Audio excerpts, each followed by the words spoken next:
I'm striving to get rich. That's why I always went 2 years without buying shoes and fits. Things change now. My mom hearing me with my music and she look a little proud. Yo, what's up, world? Welcome back to the channel. APW Sports signing in. And I wanted to jump in front of the camera and give you guys my thoughts on something that's been in my head for the last couple of days.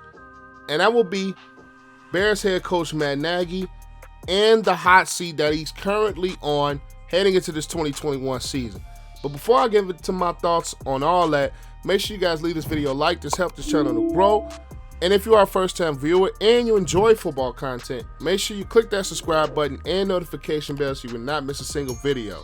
But let me get into my thoughts on Matt Nagy.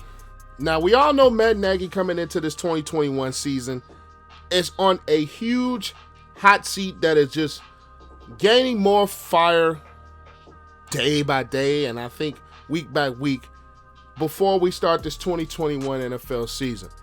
And the reason that he's in such hot seat now is the way things went in 2019 and the way things went in 2020. The Bears offense in 2019 was ranked 29th. The Bears offense ranked in 2020 was 22nd. And the only thing I think saved those seasons was the defense. The defense being, I think, top 10 both years. Defense led by Mack, Fuller, who's now gone, Jackson, Akeem Hicks, has been rocking and steadying this Bears ship. And the offense, which Matt Nagy was brought in to do, has not improved since 2018, where things were looking bright for our future because of the 12-4 season that the Bears had that particular season. And things have only begun to go downward from there. Now, a lot of Bears fans are going to blame Mitch. Well, Mitch Trubisky does deserve some blame because he didn't really live up to expectations. But when you add that factor, then you also add the factor that Matt Nagy really did not tailor an offense around Mitchell Trubisky's skill set. He really had an offense that was a very set, basic offense where he did not coach towards the personnel. Because the personnel of the Bears offenses in 2019 and 2020 were almost the same in 2018. But Matt Nagy, both in 19 and 20, really got away from running the football. You cannot win football games being a below 25 ranked rushing offense. The only team that made the Super Bowl being a below 25th rushing offense was the 2019 Kansas City Chiefs. You have to run the football, even if you're in a passing league like the NFL has now. You still have to have balance and run the football. We've seen with the Super Bowl champion Tampa Bay Buccaneers with Ronald Jones and Leonard Fournette, even with Tom Brady as the quarterback, that Buccaneers offense still was balanced and ran the football. The Chiefs ran the football a little bit more last season with Clyde Edwards-Helaire, but in a game like today where this Bears offense was not built to be a pass-happy offense with Trubisky at the quarterback position, and they brought in Nick Foles, which was Matt Nagy's choice because he lost his faith in Mitch, and that didn't work out. The Bears offense with those two quarterbacks were not a pass-happy offense, was not set and built to be a pass-happy offense. And when you look at the Bears' pass-to-run ratio last year, especially, I want to bring up two games in particular.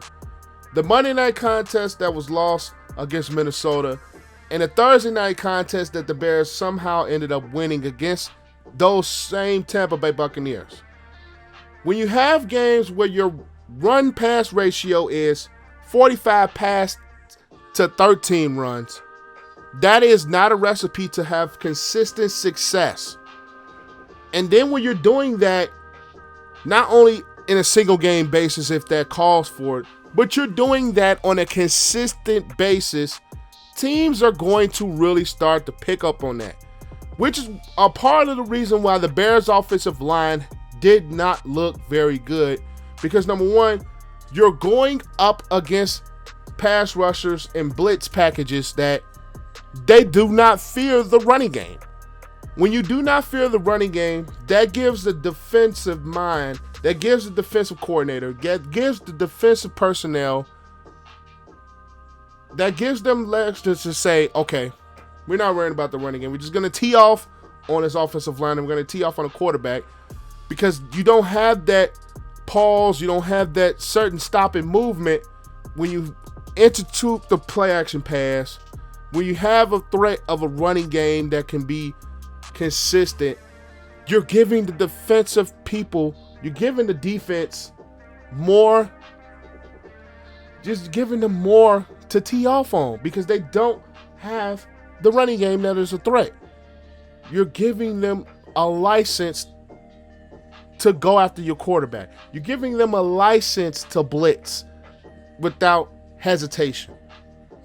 So, and especially in that Minnesota game, if you go back, you look at every third down, the Vikings brought the house because they knew the Bears were in, number one, third and long situations because they didn't run the football and the passing game wasn't necessarily living up.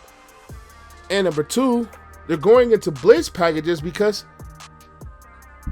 they don't fear the running game at all. There was no threat of a running game. And when you have that for a defense, they can tee off on you. And Matt Nagy, over the last 2 years, has been very reluctant to run the football. David Montgomery is one of those running backs where he needs touches to get his rhythm going. He needs touches. He can't have games where he's getting 10 carries, 11 carries, 10 carries, 12 carries. He's a type of running back that needs anywhere from between 20 to 25 carries for him to get his full rhythm, for him to feel involved in the offense, for him to really pick up steam. Because later on in the year, when Bill Lazor took over the play calling, the Bears began to run the football more than they did at any part of last year. So when you look at Matt Nagy's inability and stubbornness to run the football, despite the personnel that you have that is not a personnel that's in KC with Mahomes, Hill, Kelsey, Hardman, and all those weapons that they have there, the Bears don't have their personnel.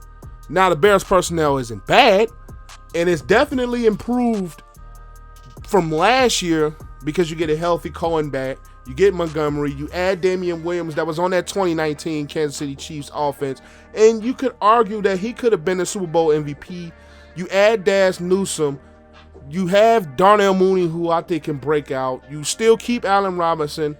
We don't know what we're going to make of Anthony Miller, but I hope he improves. And then you add Kmet and Jimmy Graham on top of an offensive line that should be improved without Leno and without Bobby Massey, who didn't really play much. And then you add James Daniels back, who's missed most of last year with the injury. So Matt Nagy does not have the excuse anymore of the quarterback position, because you add Justin Fields and you also add Andy Dalton, who has familiarity with Bill Lazor with his time being the coordinator in Cincinnati during Dalton's time in Cincinnati. And Nagy really believing that Justin Fields is the guy. And he's the guy that he drafted. So I really believe his hot seat is hotter because he doesn't have that excuse anymore where I'm not coaching my quarterback. I didn't handpick my quarterback. Mitch Trubisky is not my quarterback. He doesn't have that excuse anymore. You have to have a balanced offense in this league to win football games. Even when the Bears last year were going 5-1, I was one to say that the way the Bears were playing offensively, you cannot consistently win football games that way. As happy as I was the Bears were 5-1 to start the season, I saw a tail hill. Now, I didn't see a 6-game losing streak type of tail hill or type of downfall, but I knew it wasn't going to be a way to consistently win football games. And when you're running 13 times, when you have Trubisky, who's a mobile quarterback, when you have David Montgomery, who is a very underrated running back, if you ask me. You had Cordell Patterson in the backfield, who played very well at that spot for the running back position. For you to run the ball 13 times against the Tampa Bay pass rush that was really, really good, and the defense that was really, really good. And luckily enough for us, we won that game because the defense was able to make some stops and get after Brady. But when you have games like that, with the offense that is not structured to throw the football so heavily, you're not going to consistently win football games that way. You cannot be stubborn and not run the football. I don't care how much of a pass-happy league this is. You have to have some sort of balance. You have to give teams some sort of a threat of a running game so they have that to play on. When you don't have a running game and you don't call the game towards the personnel you have, it is easier for defenses to stop you. It is easier to become a predictable offense. He has no more excuses now. He has the quarterbacks that he needs. He has the quarterbacks that he won after and sought after, both him and Pace. You get Dalton, who I think can be serviceable, and you draft Justin Fields. You move up to draft Justin Fields. He no longer has that excuse at the quarterback position. This Bears defense, I still believe, will be fine. Even with the loss of Kyle Fuller, this defense will still be a very good defense. You cannot win in this league if you're 29th and 22nd as an offense. You cannot win. There's no way you can win in this league. And there was even points at last season the Bears were dead last in running the football. Dead last. A historic franchise that runs the football, that has legendary running backs, you're dead last in running the football. Dead last. Because you don't commit to it. And even if you get maybe 3 to 4 yards here, you go right back to throwing the football all over the field when you're not attacking the defense's middle, when you're not attacking the line of scrimmage, when you're not controlling the line of scrimmage. You cannot win very many football games when you don't have control of the line of scrimmage. So this season coming up, I believe, is Matt Nagy very, very, very hot seat. The Bears do not improve offensively, and even if the Green Bay Packers keep Aaron Rodgers or they let him go, you have to be in contention for the division. You have to be. You have to be in contention for this division. I think if the Bears fall anywhere short of contention for the division, I don't think they can afford another season where you're just sneaking into the playoffs. You have to be better than 8-8 the last 2 years, even though we have a 17-game schedule now. You can't be mediocre. He has no more excuses offensively. You have improved offensive line. You have improved backfield. You have improved weapons. You improve your quarterback position. He has no more excuses. The weight of this Bears season is all on Matt Nagy. If Matt Nagy fails, the Bears fail. If he fails to balance out his offense, and if he fails to call an offensive game that is tailored to his personnel versus sticking him in his offense, the Bears fell in 2021. Point blank, period. But that is all I have for you guys. Make sure you guys leave this video a like. Comment your thoughts down below of this Bears coming into 2020. Do you believe in Matt Nagy? Do you think he can right the ship? Do you think this offense can finally improve? Leave your thoughts in the comment section down below. And if you have gotten to this point in the video, click that subscribe button and notification bell so you will not miss a single video. But I am APW Sports signing out. Make sure you guys stay safe. Have a great and excellent day. And I'll catch you guys in a new video. Peace.